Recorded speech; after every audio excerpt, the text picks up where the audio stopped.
हरियाणा में मतदाता सूची के विशेष गहन पुनरीक्षण अभियान यानी एसआईआर 2026 का संशोधित कार्यक्रम जारी कर दिया गया है। अब बूथ लेवल अधिकारी 24 जुलाई तक घर घर जाकर मतदाताओं का सत्यापन और आवश्यक दस्तावेजों का संग्रह करेंगे। ये बातचीत देखिए।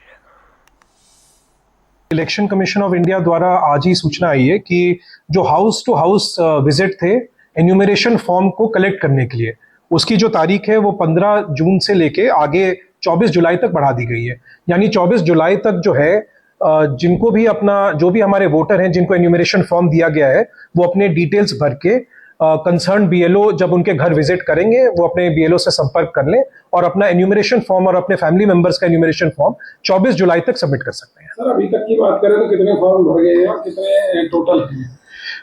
देखिए, जो जिला फरीदाबाद में जितना जो टोटल वोटर्स थे वो थे 18,89,793 और अभी तक जो है 71% जो है फॉर्म्स 71.3% फॉर्म्स जो है वो लोगों ने वोटर्स हमारे ने भर के अपनी जो डिटेल्स है वो सबमिट अपने कर दिए हैं।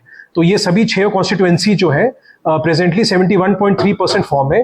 कई ऐसे बीएलओ जब जो इलेक्शन कमीशन की हिदायत है उसके अनुसार जब बीएलओ विजिट करते हैं 3 बार, अगर कोई वोटर हैं जो वहां से परमानेंटली शिफ्ट कर गए हैं या फिर अब नॉन ट्रेसेबल है जो उनका मकान नंबर वोटर लिस्ट में या फिर उनके डेथ हो चुकी है या फिर तो इनकी कैटेगरीज को भी अलग से बीएलओ रजिस्टर में नोट किया गया है और बीएलओ में ऐप में किया गया और इनके एन्यूमरेशन फॉर्म अलग से अपडेट किया गया।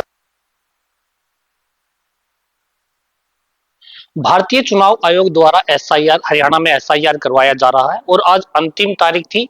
अब उस तारीख को बढ़ा दिया गया है। उसी पर बातचीत करने के लिए हमारे साथ रोहतक एसडीएम आशीष कुमार हमारे साथ हैं, उनसे बात करते हैं। सर, किस तरह से देखते हैं, क्योंकि एसआईआर को लेकर काफी मुश्किलें भी उठानी पड़ी हैं और आज अंतिम तारीख थी, बढ़ाने का मकसद क्या है?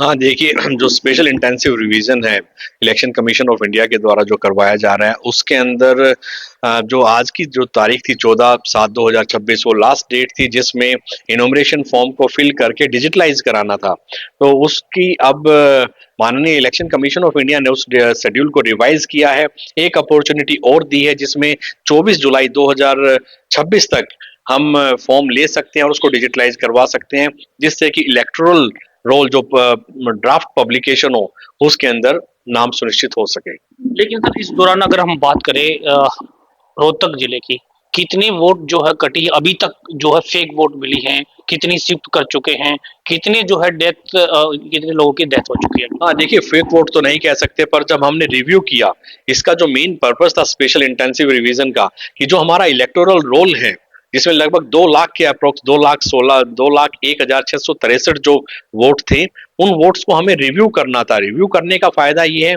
कि वो एक रिवाइज हो जाता है, जिसमें डेड वोटर्स हैं वो उसमें से काट दिए जाएंगे, जो डुप्लीकेट हैं जिनकी कहीं और भी वोट है, जिनकी डुप्लीकेसी है वोट में, उनको हटा दिया जाएगा, और जो एब्सेंट और जो शिफ्ट हो चुके हैं कहीं और जो वोट बनाना चाह रहे हैं या शिफ्ट कर चुके हैं यहाँ से, उन वोटर्स को यहाँ से निकाल दिया जाए। तो यही इसका मेन पर्पस था और इस एसआईआर के अंदर हमने इस पे एक एग्जॉस्टिव एक्सरसाइज की है और उसमें हमने लगभग 72% जो रोहतक असेंबली कॉन्स्टिट्यूएंसी का है वो डिजिटलाइज किया है। हाँ, इसमें जैसा आपने बताया कि एक कमी रही है कि इसका डिजिटलाइजेशन और ज्यादा होना चाहिए था, इसमें और ज्यादा भागीदारी होनी चाहिए थी, जो कि कम है। तो हम जितनी भी संस्थाएं हैं, चाहे वो आरडब्ल्यूएज हैं या मार्केट एसोसिएशंस हैं या रेजिडेंशियल एसोसिएशंस हैं या स्कूल्स हैं, कॉलेजेस हैं, उन सब से अपील करेंगे कि वो ज्यादा से ज्यादा इसमें पार्टिसिपेट करें और जहां पे भी जिस भी घर में एक भी अगर एनोमरेशन फॉर्म बचा हुआ है उस फॉर्म को बीएलओ को दिया जाए। अगर भरने में कोई दिक्कत आ रही है तो उस फॉर्म को हम भरवाने सुनिश्चित करेंगे, उसको लेके आएंगे हम उस फॉर्म को हमारे बीएलओज के माध्यम से। और इसके अलावा एक लिस्ट भी हमने BLA-2 को शेयर की है, जो हमारे पॉलिटिकल पार्टीज के रिप्रेजेंटेटिव्स जो हर बूथ के ऊपर लगे हुए हैं वो उनको भी शेयर की है। उसमें भी अगर किसी का नाम एब्सेंटीज, शिफ्टेड, डेड या फिर डुप्लीकेट लिस्ट में है तो उसको भी हम रिव्यू कर सकते हैं अगर उसमें कोई भी हमारे पास आता है। कोई आंकड़ा है सर जो आज 14 जुलाई है, 14 जुलाई तक इतनी वोटें जो है कट?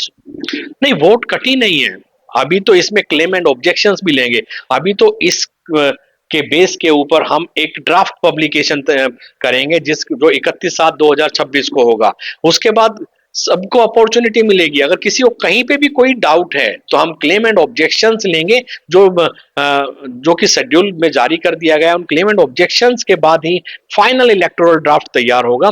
नुकसान क्या होने वाला है जो लोग ये फॉर्म नहीं भर रहे, जो इसमें इंटरेस्ट नहीं दिखा रहे? देखिए, जिस कंट्री में हम रहते हैं वो डेमोक्रेटिक कंट्री है, और बीइंग सिटीजन, इंडियन सिटीजन होने के नाते है ये हमारी मॉरल ड्यूटी भी है कि हमारे पास वो अधिकार हो, यानी कि सबसे बड़ा अधिकार है वोटिंग राइट हमारे पास। इस वोटिंग राइट के बेस के ऊपर गवर्नमेंट पॉलिसीज बनाती है, गवर्नमेंट डिसाइड करती है फ्यूचर। तो इससे बड़ा अधिकार कुछ हो नहीं सकता वोटिंग राइट से। तो इसमें भागीदारी आम जन की सुनिश्चित करनी चाहिए। जितनी ज्यादा एजुकेशन बढ़ रही है और जितना एजुकेटेड समाज होता जा रहा है, उसके अंदर ये सबसे जरूरी है कि वो अपने राइट्स को भी समझे, उसकी अहमियत को समझे, और ज्यादा से ज्यादा डेमोक्रेसी के अंदर अपना राइट सुनिश्चित करने के लिए अपना